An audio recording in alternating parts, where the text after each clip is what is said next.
10 दिसंबर को उपराष्ट्रपति जगदीप धनखड़ धनबाद आए थे। इस दौरान नगर निगम ने रणधीर वर्मा चौक से लेकर आईएम्स गेट तक स्थायी और अस्थायी दुकानों को हटवा दिया था और दुकानदारों का इसका लेकर कहना है कि उनसे ये कहा गया था कि उपराष्ट्रपति चले जाएंगे तो दुकानें लगा लेना, लेकिन अब नगर निगम लगाने नहीं दे रही है, मनमानी कर रही है। उनका ये कहना है कि दुकानदार बोले कि दुकानें यहीं लगे, चाहे जो भी हो जाए।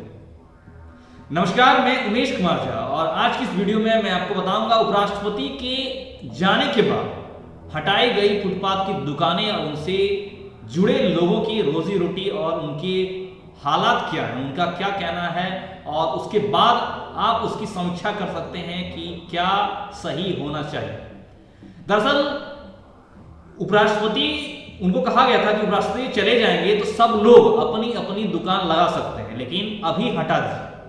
और जब लोगों ने भी साहब की बात का आदेश पर भरोसा कर लिया और दुकानों को स्वेच्छा से हटा लिया और 2 दिन तक रोजी रोटी यानी उनकी दुकान बंद रही, और अब जब वो दुकान लगा रहे हैं तो कहा जा रहा है कि दुकानें नहीं लगेंगी। ये मामला धनबाद का है।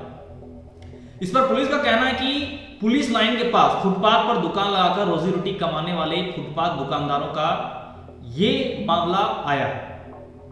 सोमवार को जब उन्होंने दुकान लगाने का काम शुरू किया यानी कि 11 दिसंबर को, तो नगर निगम की इन्फोर्समेंट टीम हटाने पहुंच गई और सभी फुटपाथ दुकानदारों ने विरोध जताया और जमकर नारेबाजी भी की इस दौरान। हालांकि इन्फोर्समेंट टीम ने उसके सदस्य जबरन दुकान हटाने पर अड़ गए और इसके बाद दुकानदार भी आमने सामने हो गए और जमकर हंगामा हुआ।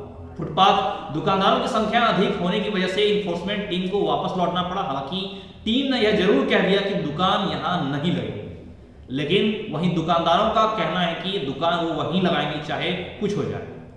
दरअसल नगरपालिका एक्ट के तहत फुटपाथ पर स्थायी दुकान लगाना अपराध की श्रेणी में जरूर है, नियम का पालन कराया जाएगा। इस पर फुटपाथ दुकानदारों को चेतावनी भी दी है नगर निगम ने, और जिला प्रशासन ने भी कहा था कि 24 घंटे तक दुकान नहीं लगाएं, उसके बाद लगा सकते हैं। वहीं संदर्भ में दुकानदार बोले कि अब तो दुकानें यहीं लगेंगी चाहे जो भी हो जाए। जब ये मामला हंगामा तक पहुंच गया था, उन्होंने सभी ने ये ठान लिया कि आगे दुकानें यहीं लगेंगी। पहले उपराष्ट्रपति के नाम पर डराया गया, अब मनमानी कर रहे हैं, उनका कहना है दुकानदारों का। और दुकानदारों ने यह भी कहा कि निगम कर्मचारी फुटपाथ पर दुकान लगाने के नाम पर पैसे मांग रहे हैं, यानी कि पैसे, उनका कहना है कि पैसे मांगकर वो दुकानें लगाने की बात कर रहे हैं। वहीं विरोध प्रदर्शन के बाद फुटपाथ दुकानदारों का एक प्रतिनिधित्व मंडल नगर निगम पहुंचा, अधिकारियों से मुलाकात करने का प्रयास किया, हालांकि मुलाकात नहीं हो सकी।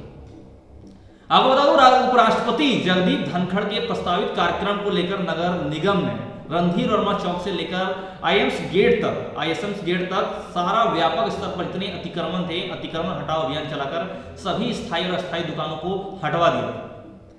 निगम की यह कार्रवाई चर्चा में थी क्योंकि लंबे समय बाद इस तरह की कार्रवाई की गई थी। वहां पे स्थायी दुकानों को हटवाया गया था, ये रास्ता क्लियर किया गया था। वीआईपी आगमन नहीं होता तो यह कार्रवाई भी नहीं होती। वीआईपी आगमन की वजह से नगर निगम ने आधे शहर की त्वरित सफाई कर दी थी, जबकि आम दिनों में ऐसा नहीं दिखता था। उसके बाद ये मामला सामने आया है, जहां पे दुकानदारों का मानना है, उनका अड़ना है कि वो दुकानदार वहीं लगाएंगे तो जिससे उनकी रोजी रोटी चलती है। वहीं नगर निगम और प्रशासन का मानना है कि ये इलीगल है, दुकानदार के हाईवे पर सड़क की वो अतिक्रमण है, आप उसे नहीं लगा सकते। आज की वीडियो में की खबर है फिलहाल इतना ही। ऐसे में आप इस खबर के बाद समीक्षा करके आप कमेंट में बता सकते हैं कि क्या दुकानदार जो है वो फुटपाथ पे लगे दुकानदारों को वहीं दुकान लगनी चाहिए, ये कितना सही है और कितना गलत है। इसमें आप अपनी राय जरूर दीजिए। हम आगे आपसे फिर मिलेंगे कुछ नई अच्छी खबरों के साथ। हमारे साथ अंत तक बने के लिए धन्यवाद। जय हिंद, जय भारत।